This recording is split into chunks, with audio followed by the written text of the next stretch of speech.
bukan kita yang berbuat baik, aslinya adalah Allah yang berbuat baik kepadanya dan kita dijadikan jalan.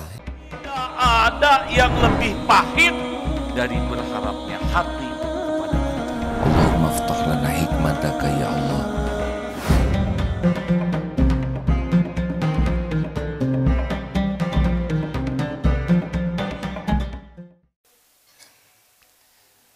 Ya, alhamdulillah.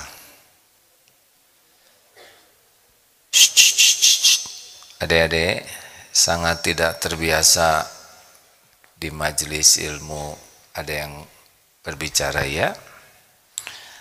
Alhamdulillah Bapak Ibu yang baik, kita akan mencoba mengulas kembali. Sekali lagi mohon maaf kepada semua yang menyimak karena sekarang musim santri baru, maka ada beberapa pelajaran standar yang harus dipahami kembali oleh santri yang sudah tahu, dikuatkan yang belum tahu semoga jadi tahu.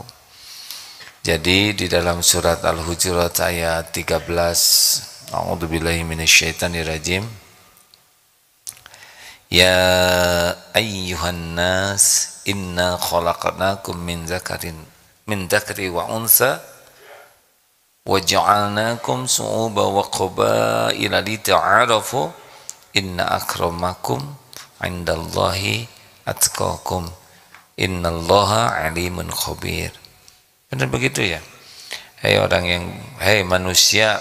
Nah, kalau biasanya ya ayyuhalladzina amanu, kalau ini manusia. Jadi kita diciptakan bersuku-suku, berbangsa-bangsa agar saling mengenal, dan yang paling mulia di antaramu di sisi Allah adalah yang paling bertakwa. Jadi kita harus sangat siap kalau kita bergaul dengan sama manusia. Itu santri yang plat biru, ya silakan santri bergabung di sini. Semakin jauh dari sumber itu energinya semakin kecil, apalagi sambil nyender di tiang gitu ya, itu energinya lebih besar ke tiang ya. Bukankah gitu SOP-nya santri harus maju ya? Oh, berarti ini mudarisnya yang harus lebih semangat. Ada mudarisnya? Sedang istirahat, ya. Lanjut.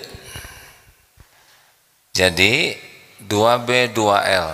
Ini rumus dasar kita bergaul. Ingat ya, bahwa hidup ini adalah untuk menjadikan semua aktivitas kita untuk jadi amal soleh. Bahagia itu ada pada amal soleh. Pokoknya hayatan thayyibah itu adanya pada amal soleh. Siapa yang ingin bahagia, maka aktivitasnya harus jadi amal soleh. Berkeluarga adalah amal soleh. Bekerja adalah amal soleh. Termasuk berinteraksi, bergaul satu sama lain ini harus jadi amal soleh. Kita akan meninggal dan yang dibawa adalah amal soleh. Amal soleh cuma 2 syaratnya, niatnya ikhlas dan yang caranya benar. Berikut ini adalah rumus yang kita coba terapkan di pesantren ini, 2B 2L. Ini teori, tapi kalau dipraktekkan insya Allah akan mengubah. Kita akan bahagia dengan kebersamaan kita. Ingat ya, bahwa orang itu diciptakan Allah punya kelebihan dan juga punya kekurangan. Yang sempurna hanyalah Rasulullah. Kita punya kelebihan, punya kekurangan. Orang lain begitu, kita pun begitu. Dan semuanya harus jadi apa? Jadi amal soleh. Mana yang kita bahas, orang lain dulu atau diri dulu? Diri. Maka kepada diri ini, kalau kita melihat kelebihan yang ada pada diri kita ini, maka kita harus yakin kelebihan apapun yang ada pada diri kita adalah min fadli rabbik. Ini adalah karunia Allah. Jangan sampai kelebihan kita menjadi ujub. Ada yang rupanya rupawan, jangan jadi ujub, karena kita tidak membuat satu sel pun pada rupa dan tubuh kita ini. Gagalnya kita menyikapi diri kalau kita punya rupa bagus, punya badan bagus, punya IQ yang tinggi, kecerdasan, jadi ujub, tidak jadi amal, malah jadi dosa. Nanti kalau yang ditakdirkan cakep, kerjanya tepos. Tahu tepos? Tebar pesona, ya. Ingin kelihatan kecakapan dirinya. Kan orang kalau merasa dirinya punya keistimewaan, kecenderungannya adalah ingin pamer, ingin orang lain tahu. Yang hidungnya mancung lebih suka dari pinggir di potretnya dibanding kita yang hidungnya pas, ya. Oh iya, yang kulitnya putih pengen pamer, yang rambutnya bagus pengen pamer, yang betisnya bagus terus aja kekejutan begini, ya, ingin pamer. Ya, kita diuji dengan kelebihan, maka tidak jadi amal kalau kita jadi ujub. Tahu apa itu ujub? Jadi merasa diri, oh ini punya saya, ini kehebatan saya, kecantikan saya, kegagahan saya, kepintaran saya. Gak ingat bahwa dirinya itu ciptaan Allah, Allah yang membentuk, Allah yang mengurus, yang menguasai, dan ada dannya nih. Dan setiap saat Allah bisa mengambil apa yang Allah titipkan ini. Yang pintar sekejap dibikin blow on bisa. Yang kulitnya mulus sekejap dibikin kerodok bisa. Gampang sekali. Yang gagah dibikin lumpuh seketika, mudah bagi Allah. Sangat-sangat mudah. Karena tubuh ini ciptaan Allah, milik Allah, dalam genggaman Allah, dan apapun yang Allah kehendaki dengan tubuh ini akan terjadi. Jangan ujub. Nanti kita tidak disukai Allah. Dan jangan jadi sombong. Apa bedanya ujub dengan takabur? Kalau dengan sombong, jadi suka meremehkan orang, jadi merendahkan orang lain. Misalkan ada tinggi, wah tingginya 100 berapalah, terserah. Lihat teman-teman tuh gini-gini aja terus, ya, pendek maksudnya. Jangan, hadirin. Saudara belum nyobain nikmatnya jadi orang mungil, ya. Ada kelebihan, kekurangan, padahal ada hikmahnya. Jangan juga jadi dengki. Lihat yang lebih bagus jadi dengki, padahal sama-sama ciptaan Allah semuanya. Kalau kita berbuat baik bagaimana? Nah, kalau kita takdirnya punya kebaikan, punya jasa, maka lupakan. Jangan merasa diri berjasa. Karena sebetulnya kalau kita nolong orang, yang asli itu adalah Allah nolong orang itu dan kita jadi jalan.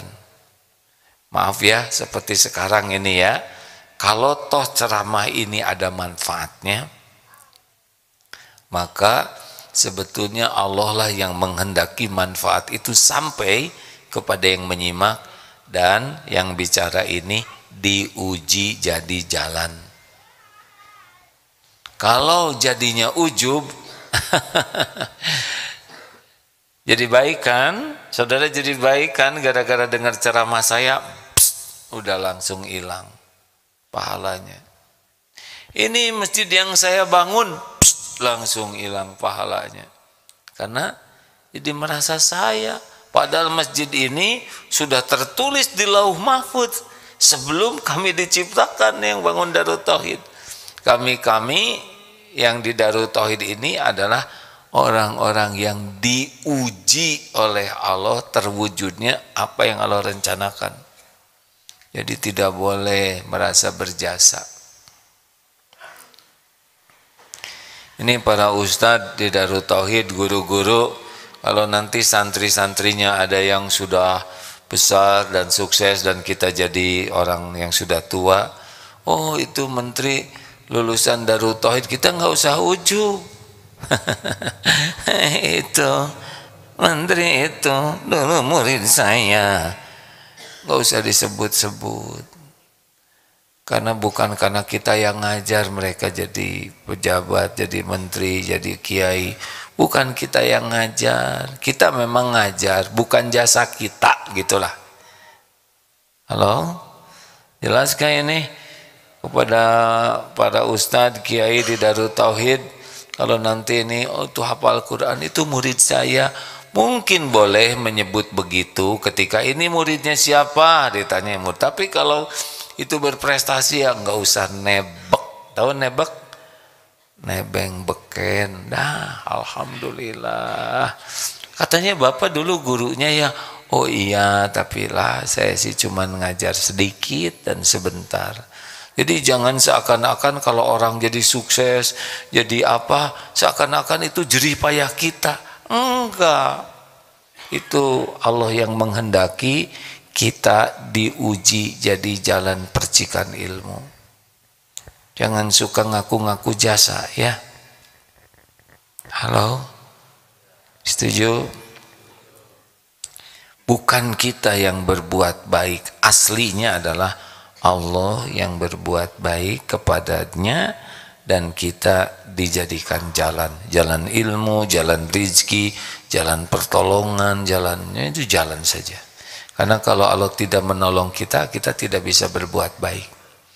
Makanya lupakanlah jasa diri. Kalau sudah berbuat, lakukan. Bu, apa bu? Lakukan, lupakan.